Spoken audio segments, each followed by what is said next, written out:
Just wait for a few people to jump on before we start.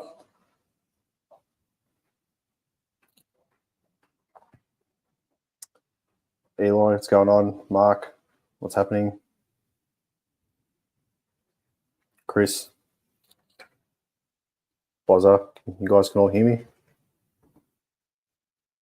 T's on, usual suspects. We'll just give it like another minute. Manny, here we go. The big dogs are in the house now. This is Grouse.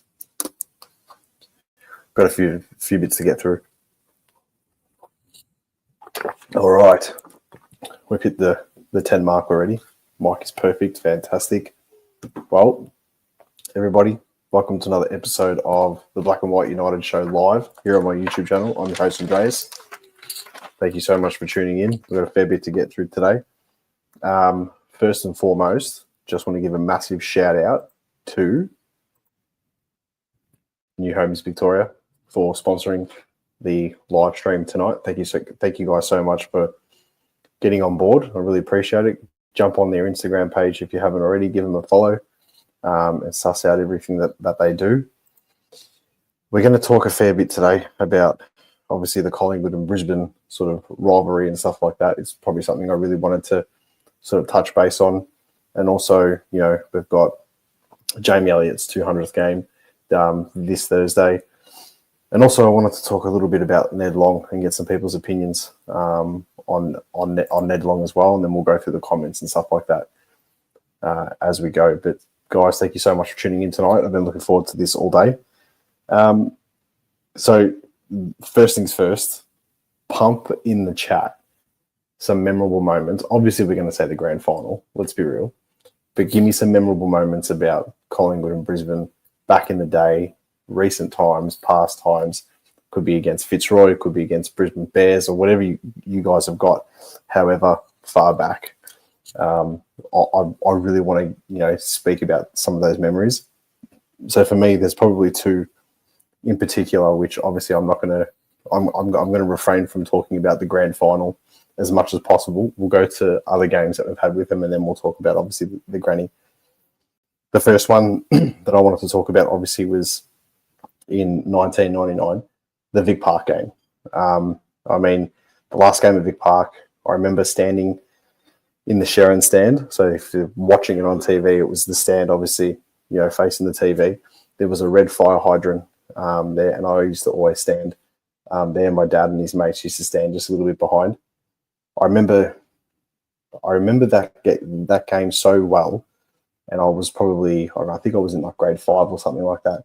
So it's something that, to me, even though we lost that game, the fact that I was able to go to so many Vic Park games as a kid, and I was able, and then I was able to see the last one, that was pretty special. It was probably it was obviously a sad day for the club. The final score was 8-4-52 to 13-16, 94. And we ended up losing pretty much to, the soon-to-be immortals of football. But then the core of that team was actually the team that went up against them in the grand finals, 4 or 5 years later.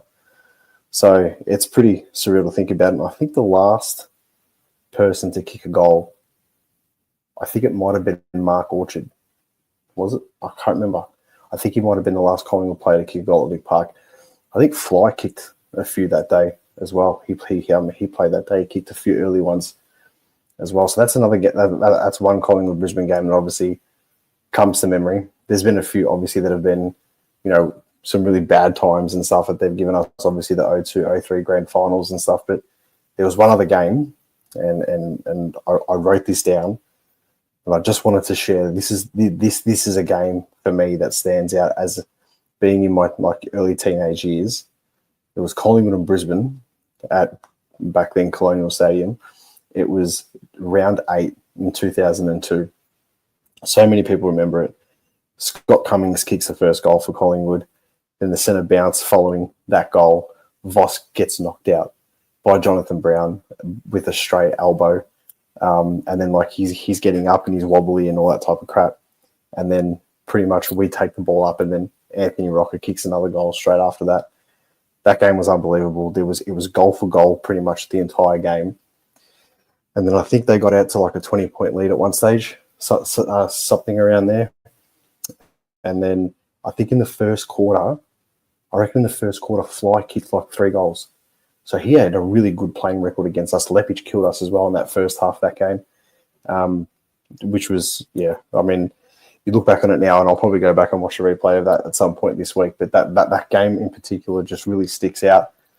It was like I'm not going to say changing of the guard or anything, because it never really got changed, but I think that was the game where we cemented ourselves as a real contender for the next 2 years. It was that game against Brisbane. And I remember even that third quarter, there was a passage of play where Brodie Holland had the ball and he busted through the pack and he's laced out Nathan Buckley 45 metres out directly in front, and Bucks has got it, turned around, bang, and he's kicked a goal. And I remember the roar, and then I think it was just after that as well. I think Rupert Betheras kicked a big goal that game as well in that third quarter. And then the last quarter, that play on the wing, I'm pretty sure it was it Lynch got tackled by, it might have been Scotty Burns, and has tackled him, and he's got that big hand pass away, and it's gone into the middle, and I think Simon Black got it and gave it to Des Headland, and Headland's running in like through the middle of the ground. We're 3 points up, there's seconds to go, and he's kicked it to no man's land in the forward line. I'm pretty sure it was Steve McKee that took the mark, and he's taken that mark, and then when he's come down, the siren's gone, and then if you watch the footage back, Mick Malthouse has like gone up in the coach's box and he's thrown his headphones back, and it's smacked. I think it might have been Brad Gotch or one of the assistant coaches, and it split him open. Like, it's just, there's games against Brisbane, like obviously good and bad, but there's just there's some moments where we've played against them in the past, and it's just unbelievable. I'll get to some of your comments. Tell me if you guys have got a good memory. Obviously, the grand final we're going to speak about a little bit. Here we go. Nick said the 2023 granny really only comes to mind. My first premiership I probably saw from the Pies. I was 4 when we won it in 2010. I was 21 when we won it in 2010. So that's showing my age. But I don't think I actually appreciated the 2010 grand final as much as what I should have. Obviously, at the time, you celebrated and stuff like that, and you go crazy. But I don't think I really grasped it. And I think the 13-year wait afterwards, I was just dying for it, because we'd lost 2 since we won it as well. And we probably should have won 18, really. But, 11, I think Geelong were the better side on the day anyway. Peter Dacos kicking tops from 65 out like an absolute unit. He did that against Brisbane a fair bit. I'm pretty sure he did a couple at the Gabba before it got renovated and stuff like that. But that's me going into my little infant sort of years. Bozzers said, I didn't get into footy in 2002-2003, but my mate, whom is a Brisbane Lions supporter, kept reminding me about losing those grand finals, but we won in 23 final.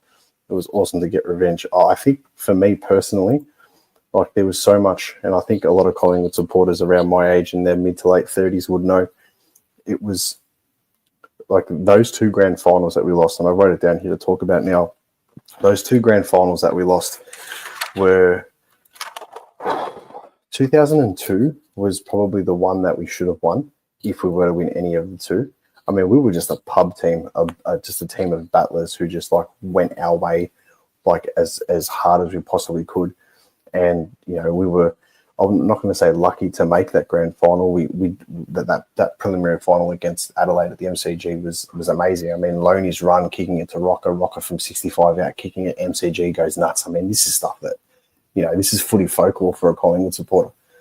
But the 02 grand final was probably, there was key moments in that and decisions. I'm not going to blame the umpires. In the day, the better team won, but there was just moments where the ball bounces this way, this decision goes this way. Like Chris Tarrant gets jumped on by Brad Scott in the back, in the goal square. Anthony Rocker kicks a goal, it's paid a thing. And I was one of those ones that sat in the Ponsford stand.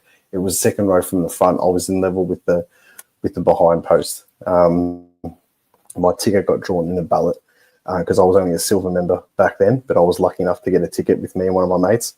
And, yeah, I was just shattering. when Ackermanis kicked that goal. I mean, but on the flip side too, I mean, it was probably one of the greatest performances in a grand final you'd ever see by Nathan Buckley. And there's another, Brisbane Collingwood player. That trade in '93 was massive. He was supposed to go to North Melbourne. North Melbourne wanted him. Obviously, he ended up signing for Collingwood, but the deal pretty much was if Brisbane couldn't keep him, they would facilitate a trade to go to Collingwood back in for the '94 season, I believe. And I think it was Craig Starcevich and a draft pick or whatever went to Brisbane, and then we got Nathan Buckley in return. So, I think that's we probably won that trade in the long run, but there were no flags to show for it with Bucks. But at the end of the day, we won that trade regardless of what happened. The 02 grand final, as I said, was probably the one against Brisbane that we should have probably won. 03, I don't think 03 was... So 03, I think we were probably a bit more luckier to get there at times. We smashed Brisbane, just a couple of weeks before the grand final, the qualifying final. Didak's goal on that half forward flank, kicking it, doing this to the crowd. I mean, I remember this stuff like it's gospel. But beating Port the week after, smashing, and Anthony Rocker getting that, being suspended. We had Tristan Walker playing at full forward or centre half forward. So I mean, you're not saying that the Rocker suspension cost us the grand final, but it did. It cost us the grand final before the grand final was played because it completely destroyed our structure. It completely destroyed the way the focal point was of us moving the ball into the forward line and our key targets. It just wasn't the same. So, it is what it is. 03 was probably a write-off. It's probably the only grand final out of the lot that we've lost that I can be comfortable with and say, hey, fair enough. We got smashed. End of story. 11 we were the best team in the competition the whole season.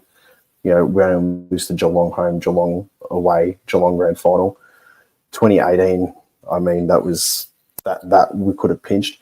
There was another year too, which it's not so much about a Brisbane year, but, I've always thought that the 2007 season, we lost the preliminary final to Geelong by 5 points.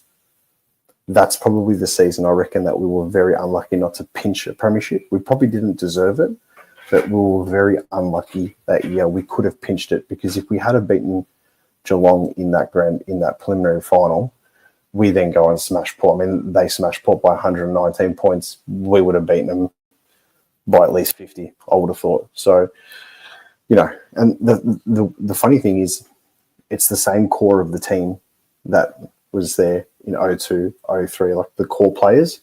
They were there during that time, and they were the ones that handed it over pretty much in 2010 when you had the likes of, Sidebottom, Pendlebury, Wellingham, Thomas, Swan, and that take over.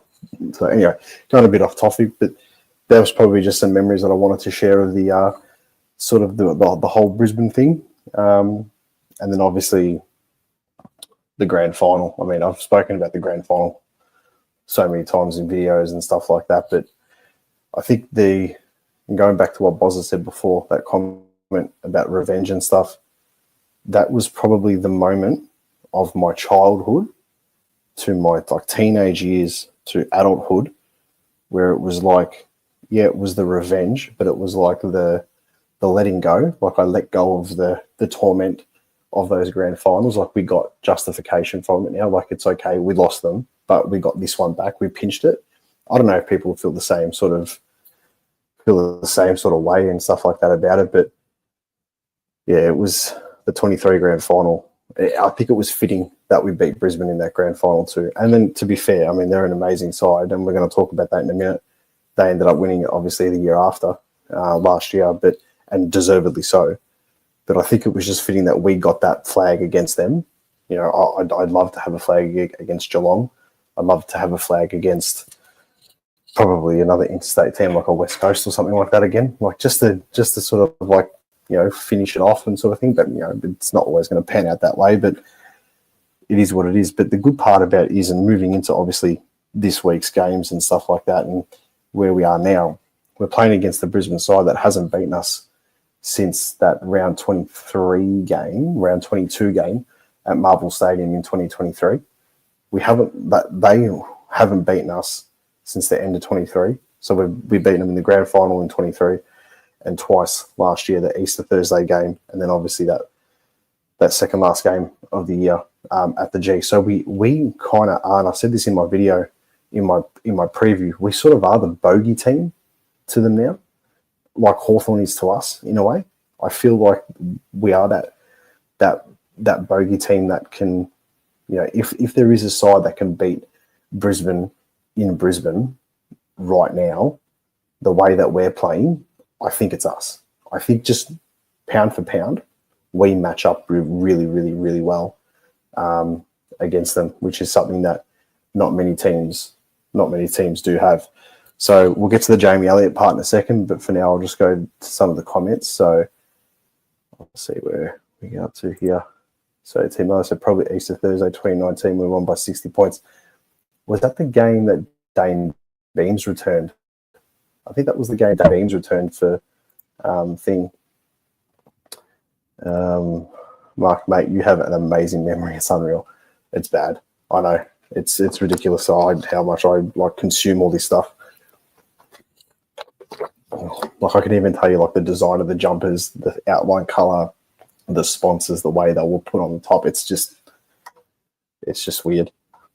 We went to the 22 grand final. Yeah, 2002. I went to 2002, but I didn't go to 2003. I didn't get the ballot the year after for 2003 and spewing, even though we lost the grand final. The year after, in 2004, I became a full gold AFL member. So I actually went to the Port Adelaide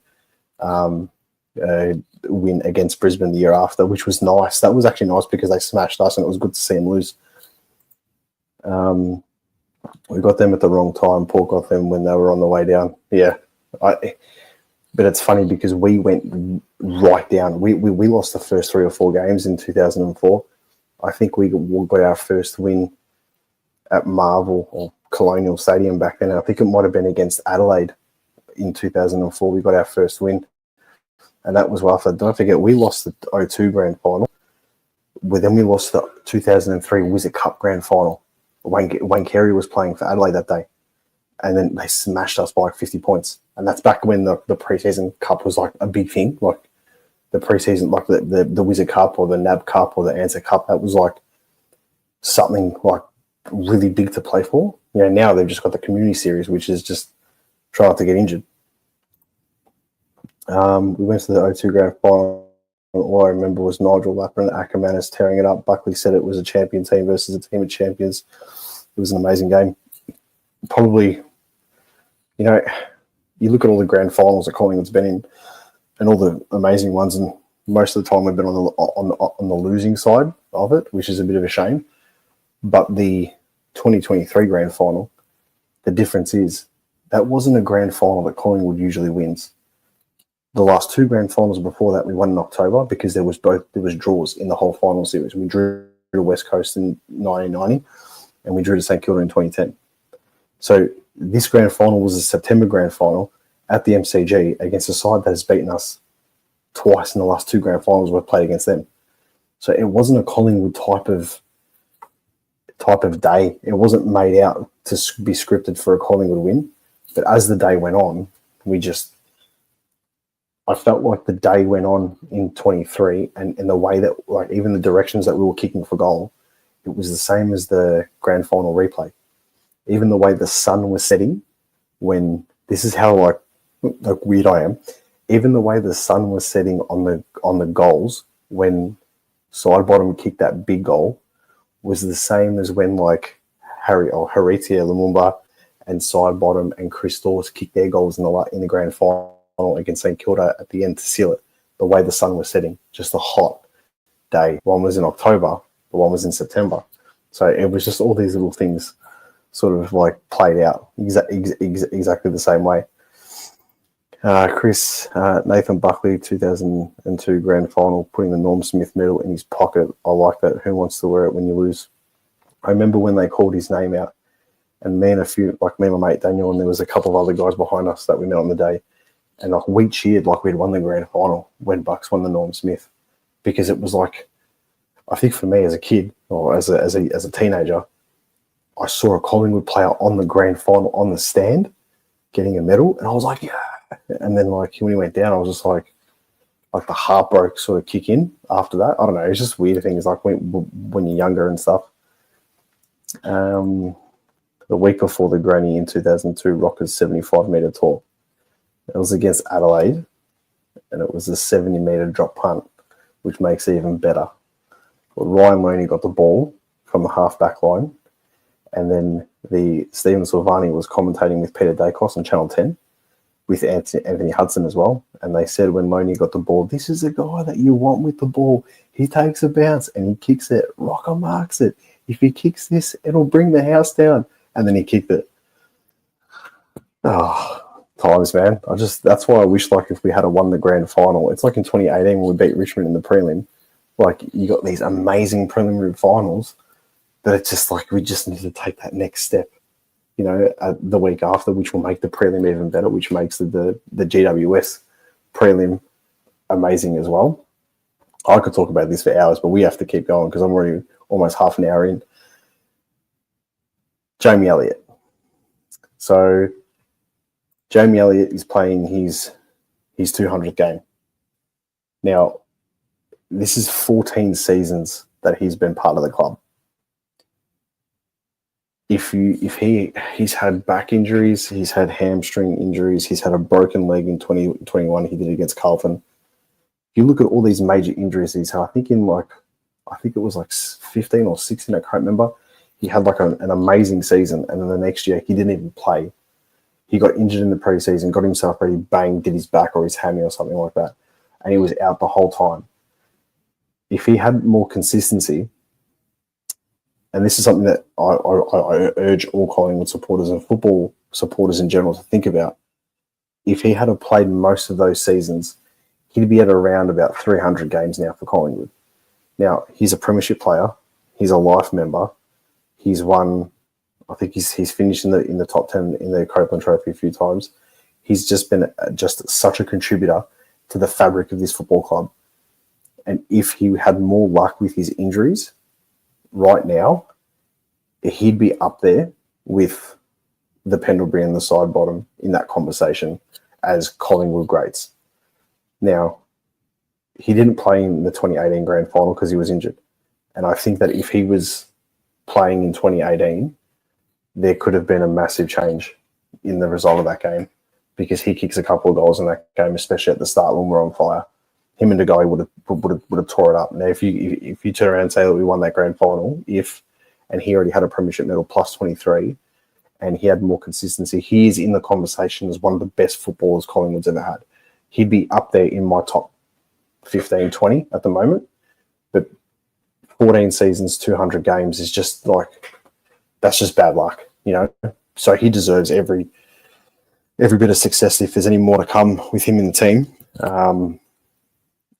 And if you look at the stuff that he's done for us over like the most recent times, I mean, the goal against Carlton to put him out of the finals and to put us in the top 4, where he could have passed it off to Ginnivan. He looked inboard, and really, there could have been. You could have had, like, who's our best kick for goal? I don't know. Let's just say it was fucking Pendlebury was standing in the middle there, on his own in the goal square. He wouldn't have passed it. He saw that and he went for it, and he did it. And then you want to go back to the Essendon game that same year, you know, a few weeks before the clutch goal after the siren. You know, we're down pretty much all day. We're playing lethargic, boring football. Jamie Elliott steps up. Probably the one goal that I think is probably the most important that we don't speak about with Jamie Elliott is the game against Port Adelaide in 2023 in Adelaide. And he kicked that goal where he kicked the one goal in the second, I think, in the second quarter, pretty sure, from the half forward flank in the pocket. Like if you're looking from the TV, it was just on your left hand side of your screen, and he's kicked that, and then he did the one I think in the third quarter, and the one where Luke Darcy commentated, and he steps up, clutch moment, he kicks it, and we win that game by a couple of points. And in the context of the season, that goal in 23 was probably one of the most important because it solidified us in the top 4. and Port Adelaide were obviously in a very similar spot to us, and it was just an arm wrestle all day. And that goal was just something like you have your clutch moments, you have all this. That goal itself is probably one of his most underrated, most important goals that he's ever kicked for Collingwood. So, how many seasons has Jamie got left? And I'm just going through the comments here. I can see, and Manny's come up with the goods here. He has 2 more years in him easy. If we were to get up this season, and I'm going to say even if we were to make a grand final, regardless of the result, I think Jamie Elliott will probably call it quits at the end of this season. That's my personal opinion. And I think it's because, and this is one point I did want to make, Jamie Elliott's role at Collingwood has been so important because he's had to play out of position. And when I mean out of position, I mean he's 5'10", and he's had to play as the second tall forward. Someone who's under 6 foot tall should never play as a 1 or 2 tall forward. Jamie Elliott is the same height as Lachie Schultz. Okay, so you can't imagine Lachie Schultz playing as like a Myercheck or a McStay tall forward. Jamie Elliott's done that. Yeah, the injuries he's had, shoulder injuries, back injuries, hamstring injuries, broken legs. He's put his body on the line for us like so much, and he's been banged up so much. It's taken years off his career. And, that contributes to obviously the injuries. I think it was even between 22 and 23, he had shoulder surgery. That's a tongue twister, to get his shoulder cleaned up or whatever it was. So there's so many things that he's gone through. And I just think, I just think that if we were to go all the way or very close to, he may call it quits at the end of the season. So, but at the same time, he's playing great at the moment. He obviously, there's moments where like he probably misses the easy one or whatever it is, but his contribution now to the team, with Membry being in there, is completely different. And it's I think it's actually probably going to be, as the season goes on, it's going to help him so much more because he doesn't have to play tall forward. He has, and you saw against Port Adelaide. I mean, this pissed me off so much. I mean, we've got the ball and we've kicked to the goal square, and Dan McStay is running back and he's about to take a clear mark. I mean, all right, we're almost 100 points up. Who cares, yeah? But Elliott's then still gone up for the mark to take it like running back with the pack. Like, you don't need to do that. The ball went down on the ground, and then Schultz went and socketed it off and kicked a goal. That goal that Schultz kicked, that should have been Jamie Elliott kicking that goal. The reason why he didn't, though, is because I think he's got it so embedded into his DNA, the way he plays footy now as a tall forward, but he doesn't have to because we've got Membry in the team now. So Membry, Myercheck and McStay, they can do that stuff. It can be Jamie Elliott, Bobby Hill, Lachie Schultz, Bo McCreary, these guys roving the packs and stuff, doing what they do. And then you've got likes like Dacos and all that type of stuff. So I want to see Jamie this year be more of that small pressure forward, even a high half forward flanker at times. But I think he's skilled this season, and he could be really useful for us, just playing that big-bodied, smaller crash and bash small forward, and let the big guys do their thing. I mean, we could talk about his marks for ages, but the mark against Port Adelaide in 2013. He's taken like just screamers non-stop, but obviously the one that stands out the most is the Anzac Day game last year, where he's taken that specky on Ben McKay. Now, if you look at how tall Ben McKay is, like Mackay, whatever you want to call it, Jamie Elliott had no right to sit on his head, like he sat on his head, and he's taken the mark I'm over his own head, and he's gone back and he's dobbed the goal. I mean, it's just the way he plays football and what he does. He's just a Collingwood champion through and through. So, to be playing game 200 after 14 seasons is well deserved, and that puts him in the record books now. I just wish it was, 250, 300 for him, because he deserves it more than anything. But to be a Collingwood Premiership player, life member, to do what he's done, he deserves to win this game. And I hope that we are able to get up on the weekend, obviously for him. But it's just, I could talk about him for ages, man. He's just such a good, he's just a good footballer, just a contributor to your team, and he's like, you think of Collingwood and you think Pendle's side bottom to goalie, and it's like Jamie Elliott, Jeremy Howe, he's just part of the DNA of us and the image of us. He's one of those key pillars in our team.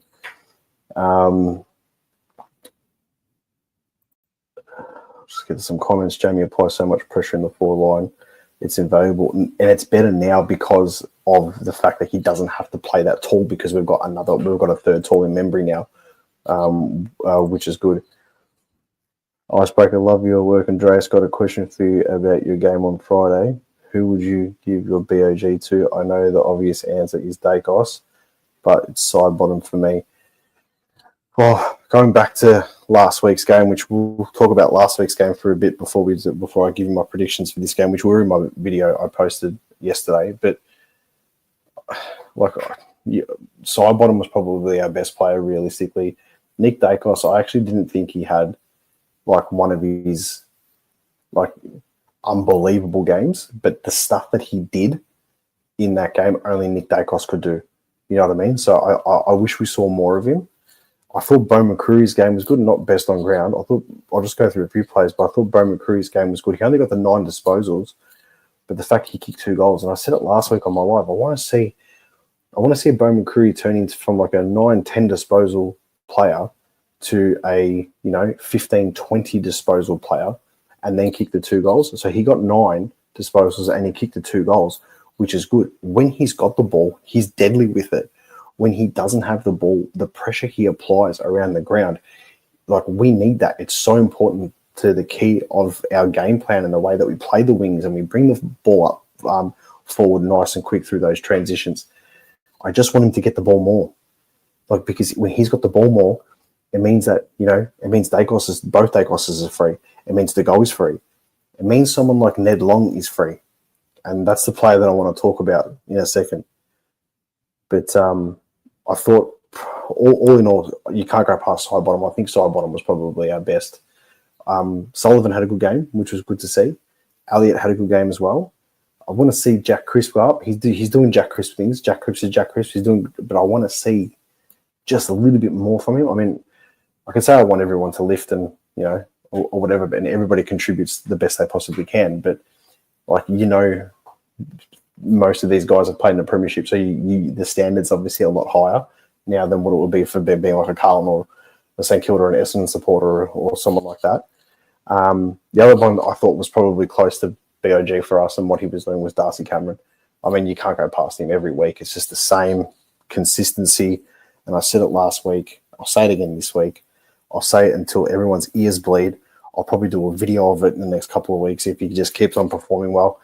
He's the best ruckman in the league. I don't care what anyone says. He's gone past Gordon. He's gone past Sherry. He's way better than DeConey. And it's a no contest. It's a no contest, really.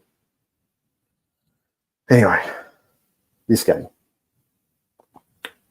is going to be one for us.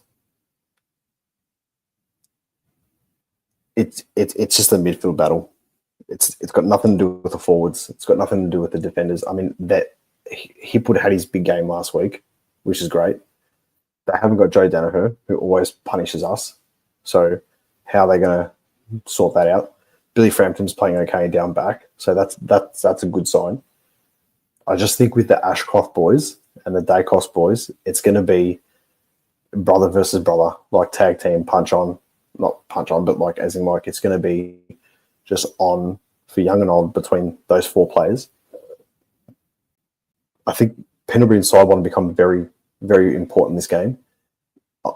I'm not expecting the world from Pendlebury this game because Brisbane are a lot quicker, and I think Pendlebury might not suit the way he's playing at the moment. because not saying he's a bit slower, but because he slows the game down, I don't think Brisbane are going to wait for that. But with that being said, we've got Ned Long. Who would have thought,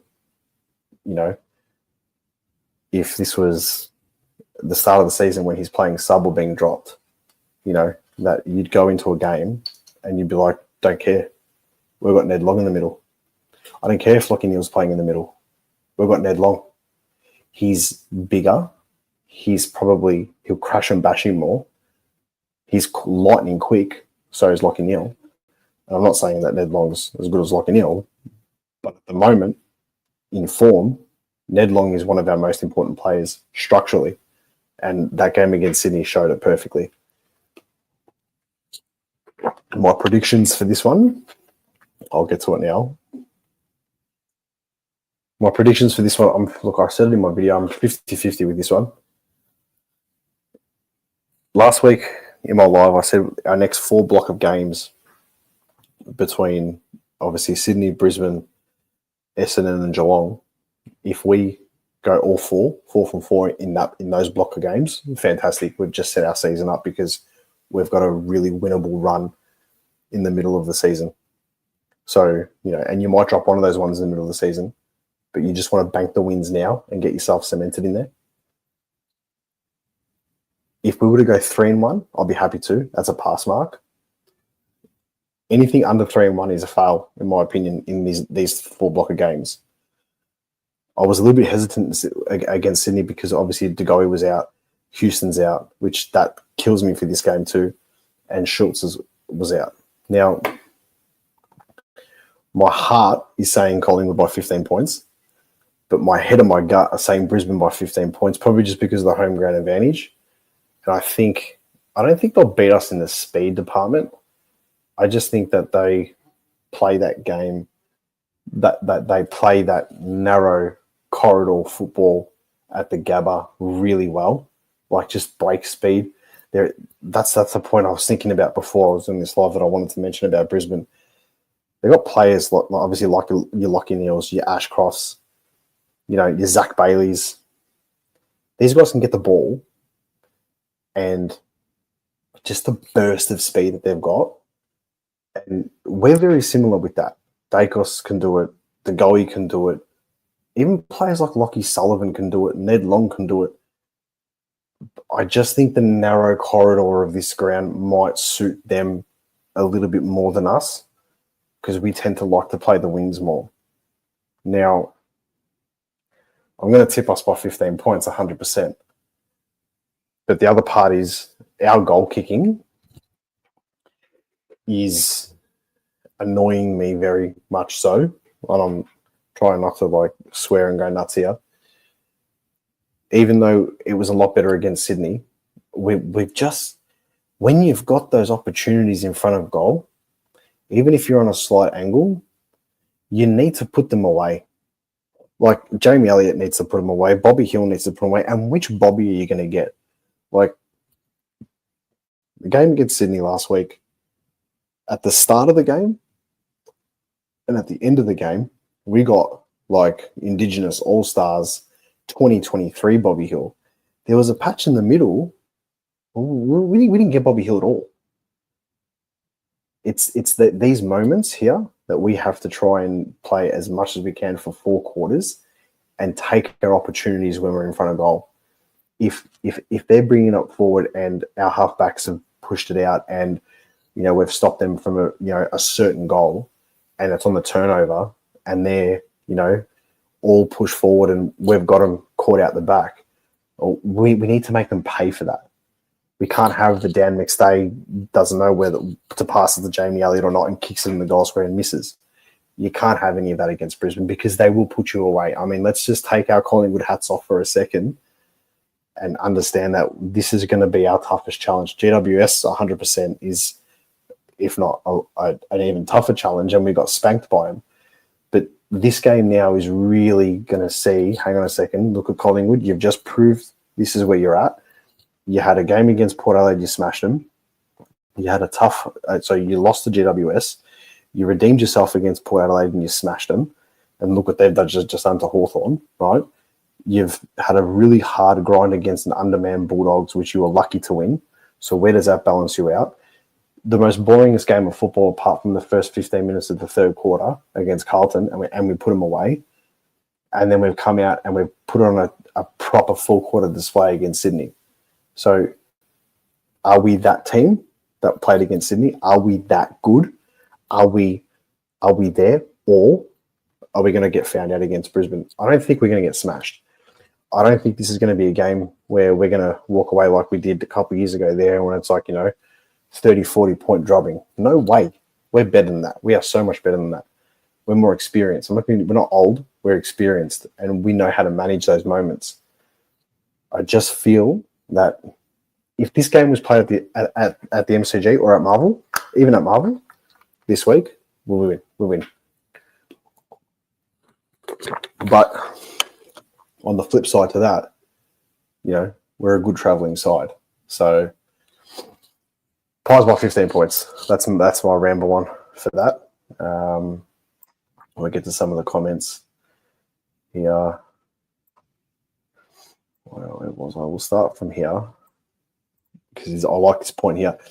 Manny said we need to stop the short kicking game through the middle, and we need to push up on them. I think it's where it will suit us. Like last time we played there, it was wet. I haven't even thought about the weather. That's a mad point. I haven't even looked at what the weather's going to be like there, because if it's wet there, even when it's hot there, it's dewy, they'll be used to it, like the slippery ball and stuff.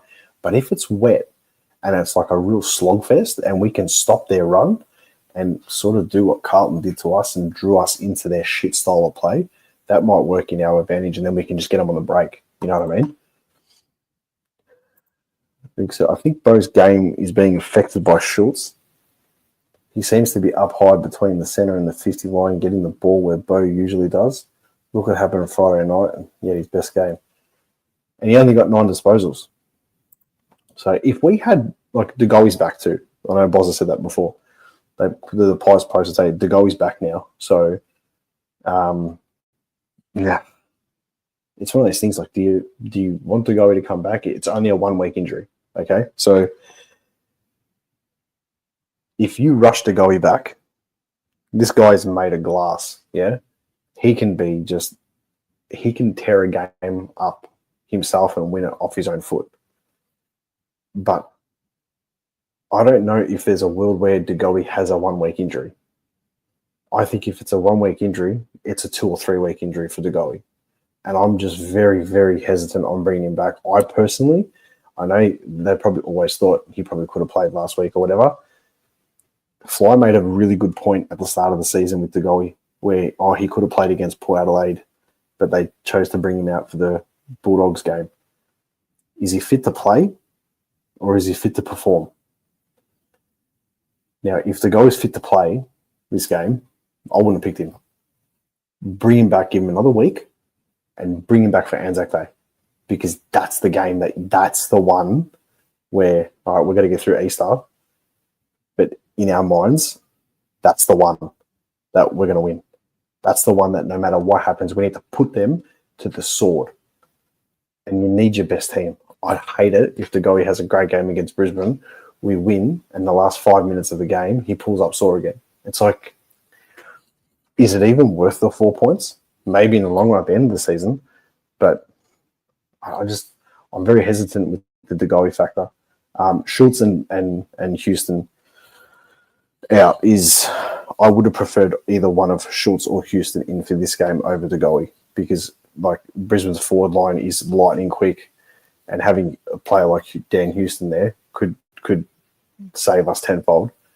And then having another player like in the forward line like Lockie Schultz just crash bash, causing havoc there for their defenders as soon as the ball hits the ground. Because I think aerial-wise, we're going to match up really well with them, with Harris Andrews. And if they got that other tall guy, I forgot his name, coming down back, it'll match up quite well with our talls because they bring it to ground. We've got the smalls there, and I think Schultz would have been perfect for that one. But, yeah, I don't know. Do you think De Goey comes back this week for Collingwood? Who do you think will get dropped for De Goey? So De Goey is definitely playing. He's available for selection, so he'll get named. I think Will Hoskin Elliott comes out. That's my personal quick rapid fire choice. It's either Hoskin, Elliott, or Sullivan. Probably Sullivan if you think about it more, because Sullivan played a bit more forward, and that's probably a like for like. And you probably need Hoskin, Elliott down on the half back line, considering that Dan Houston's not out, because Hoskin can play anywhere. So I'll change that. I'll say Sullivan out for De Goey in. What we got here? I thought De Goey should start as a sub on Thursday, but according to Champion Data, he has been our most valuable player in the last 2.5 years. Basically, when he plays, we win. Yeah. And he's missing that much. He always ends up doing a preseason within the season. That's another player, man. Jeez, we got smash of injuries, man. Elliott and De Goey and stuff like that, and De Goey suspensions and stuff like that. Like, man, if these players are more consistent, I'll take a 1-point win. I don't care. It will set us up wildly for Anzac Day. Look, I'd even draw against Brisbane, to be honest with you. I'd even be happy to get away with fucking 2 points. And I think just as long as I don't get decimated with injuries, as long as, like, you know, I don't want to get pumped and then wreck the morale, because going into Anzac Day, I mean, you've got to just be on good form, because Essendon can get pumped by 100 points this week. I don't even know who they're playing, but Essendon can get pumped by 100 points this week, right? Going into Anzac Day, they turn into Hawthorn of the 80s against us. So, you know, it's just shit that every week we've got a grand final. And that's another point I wanted to make. How many marquee games can clubs play against us? And I said this before. I said this in my last video. You know, you've got, just off the top of my head, I mean, opening round was GWS's gold mine against us. Then, you know, Peter Mac Cup against Carlton. Big Freeze, Melbourne. Easter Thursday against Brisbane. Anzac Day against Essendon. I mean, we are just making every club have a grand final every week. And then people want to complain, oh, Collingwood plays too many games at the MCG. Collingwood plays too many of this, too many of that. They don't travel. It's because everyone wants to play us at the G. Like Bulldogs this season. Oh, it's our 100th year anniversary. We want to celebrate our 2 premierships against Collingwood. They get a crowd of 75,000, and it's their biggest home and away crowd ever. Like, are you for real? I guarantee you, grand final week, if you really wanted to, we could get 75,000 Collingwood members at AIA Centre watching them run laps.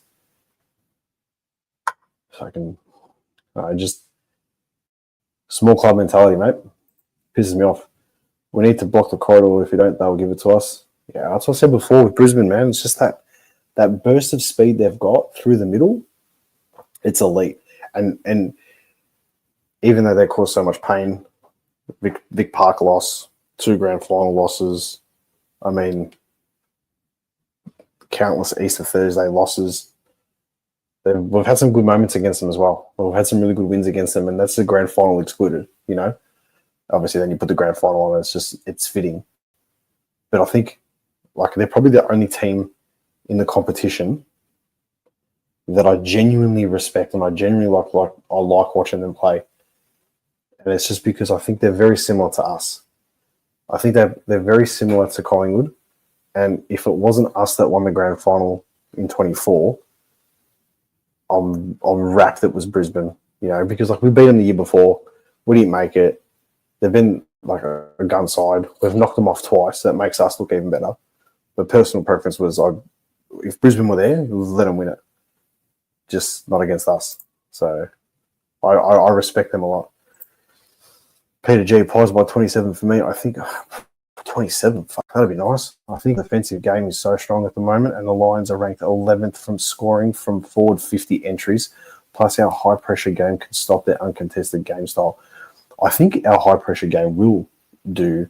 I think our high-pressure game will actually stop their uncontested game style, but I still reckon just their burst of speed, their centre clearances are deadly, man. Like, we've just got to be on in the midfield around the stoppages. I'd love to see Bo McCreary, if he's on the half-forward line, like, just push into those stoppages, and just when the ball hits, just bang, just crash and bash, and just do what they do, just get the ball and just burst it out. Centering pass, you know, someone like a McStay at centre half forward. Like, it's just made for him to do that. But you need more than 9 disposals if he's going to do it. The 2 goals are grouse. One of them was a gimme because McStay dropped it. The second goal, he kicked running through the pack or whatever, he's dodging players kicking it. That's what we want to see, you know? This game, there's so many games where you just think McCrew is just that X factor, you know what I mean? Like, I'm sick of seeing Jack Crisp have a good game here or there. Sick of seeing Sidebottom do it, you know? Or Pendlebury doing it. It's like, I need something more. Like, I need something different. I want to see these young kids and not a Nick Josh Dacos or whatever doing it. I want to see like a Bo McCreary and Isaac Quainer. You know, like, just these guys doing it. You know what I mean? We need to block the corridor from the bounce, not after the first quarter. It'd be bad if they jump us. If they jump us, then we're in trouble. We're in trouble. Can't let Charlie Cameron off the leash either. One of their small forwards is going to have a field day. Like, it's just the way that it is. It's going to be Charlie Cameron. It's going to be Zach Bailey. It's going to be someone like them that is going to. Oh, who's that? Who's that blonde one? The one that should have won the Norm Smith last year. The one that kicked like 4 or 5 goals or whatever. If he's playing, we're up the shit. But, you know, it's going to be someone like that that they're going to have a good game no matter what. We're not going to be able to stop every single one. I prefer it's not Charlie Cameron, because if Charlie Cameron's got this aura about him like Bobby Hill does, you know, and like a Lockie Schultz does, or, you know, like a Stephen Milne does, or you know, the Wizard Watson from Hawthorn does, you know, like when they got the ball, like a Hayden Ballantyne sort of player from Fremantle, like back in his day, when they got the ball and they were on, it made everybody else around them sort of lift, you know? Like, if Jamie Elliott's, like, on fire, kicking goals, yeah, it's good everyone's lifting, but it hasn't got the same vibe as those small type of, you know, sneaky forwards. So one of them is going to go off the leash, but with that being said, one of ours is going to do it as well. So they've got the same problem, which is why this game's going to be so even.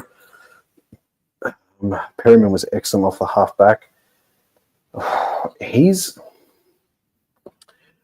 Perryman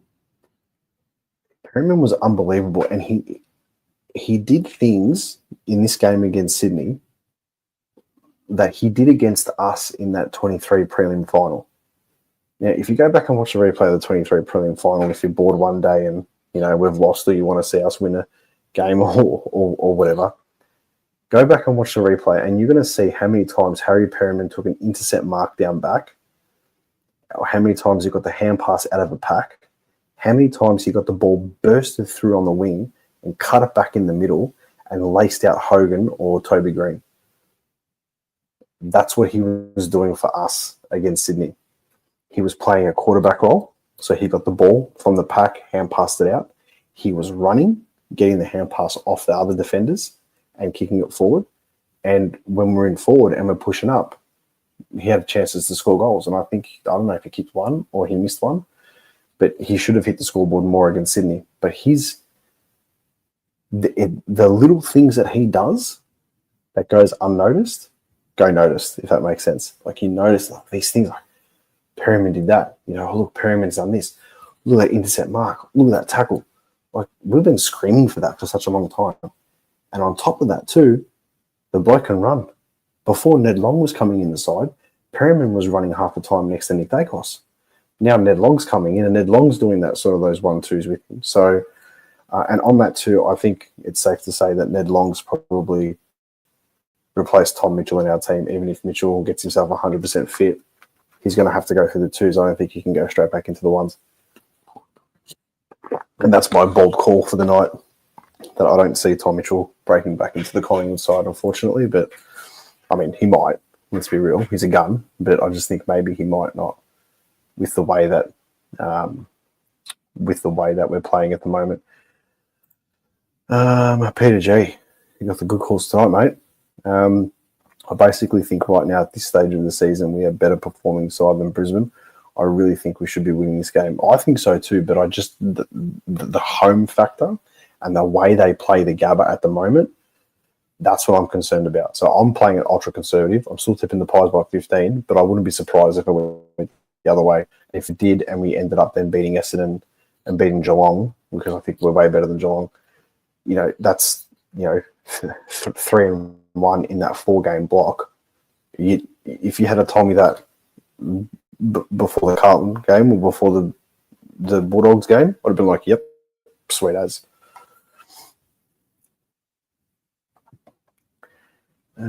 Chris, here we go. As he says, I know he'll never be the sub, but he will always start a game, but he's coming back from injury. That's why he should be the sub. The goalie, I wouldn't be surprised if they put him in the sub. So this is a good one here by Mark. Zorko is the one to shut down. See, this does sound bad, probably disrespectful, but I never really rated him a lot of the time.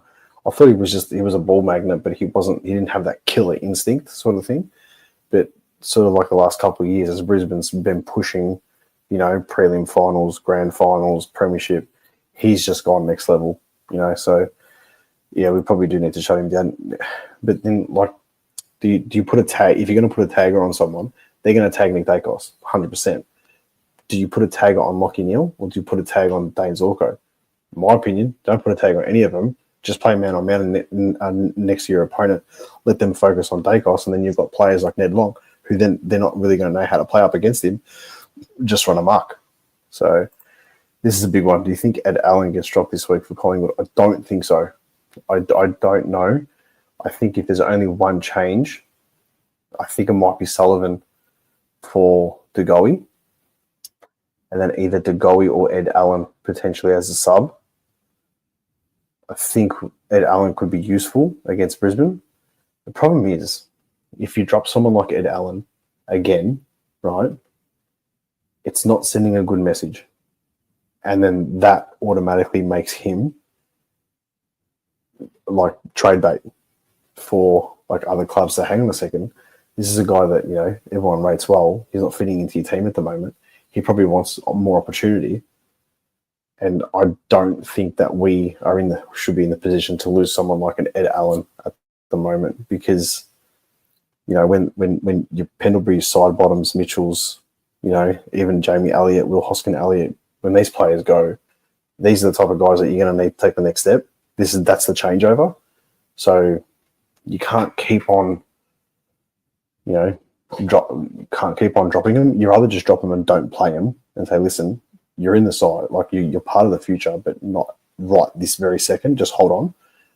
You can't give him a taste and then keep going. So, but I mean, the same thing. They're doing it to Sullivan. They're doing it to Ned Long. I think Ned Long's a bit more safe now. But who's the next one? Hoskin Elliott, because he's stopping Markov from getting a game, and Markov's playing well.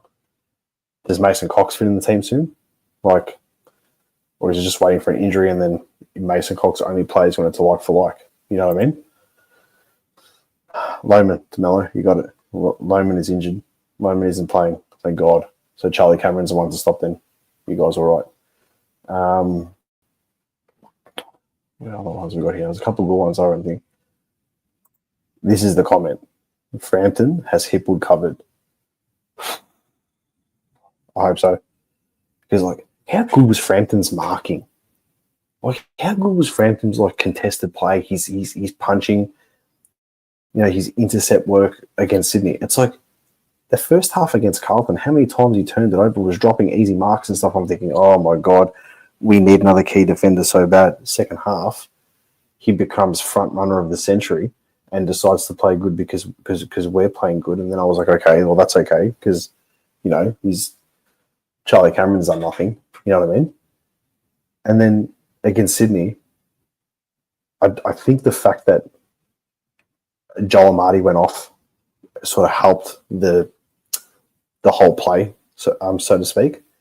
But yeah, he was fantastic the whole game. He picked up his last 6 quarters of footy. Billy Frampton have been, there's a reason why he's a premiership forward. Work that one out. All right, guys, that's been a full hour. I've spoken about everything that I wanted to talk about. We spoke about the whole Brisbane history thing with us, Jamie Elliott. We spoke about, obviously, the Sydney game. This Easter Thursday game, I'm tipping the Pies by 15 points. I reckon that you know, you're going to see sort of like players that are going to win us this game are going to be players like, you know, Billy Frampton down back, as I said. Darcy Cameron is such a difference for us. Maynard and McCreary, I think, are the other two that were really needed. Like Maynard was fantastic against Sydney. That play where he busted the tackles and he did everything. You know, that was, you can't afford to lose him at the end of the season. I mean, we'll probably get a good pick that we need to if he does go, but you'd rather not lose him. But my prediction is the Pies by 15 points. Also, my hoodies. I'm not wearing one today because they're really thick, but they're on the couch. They're still up for sale. We've had a few sales. It's going good. If you guys want a hoodie, it's going to start getting cold with the footy. You think about it. Why spend, $120 on a hoodie at the Collingwood store when you can get one for $60, $65 or whatever it is, a black and white United one, a nice thick one, and you're not going to freeze your ass off with a footy. So go get yourself one. Guys, thank you so much for joining this week. Special thanks to our sponsors, New Hose Victoria, also the Hopper Brothers. Just want to give you guys a shout out. Thank you so much for sponsoring the channel as well. That's been much appreciated. If you are considering a small business or whatever and you want to get on board, send me a message and we'll go from there. But thank you so much for joining. Leave a comment. Tell me what you think. Call it as you see it. And as always, go the Pies.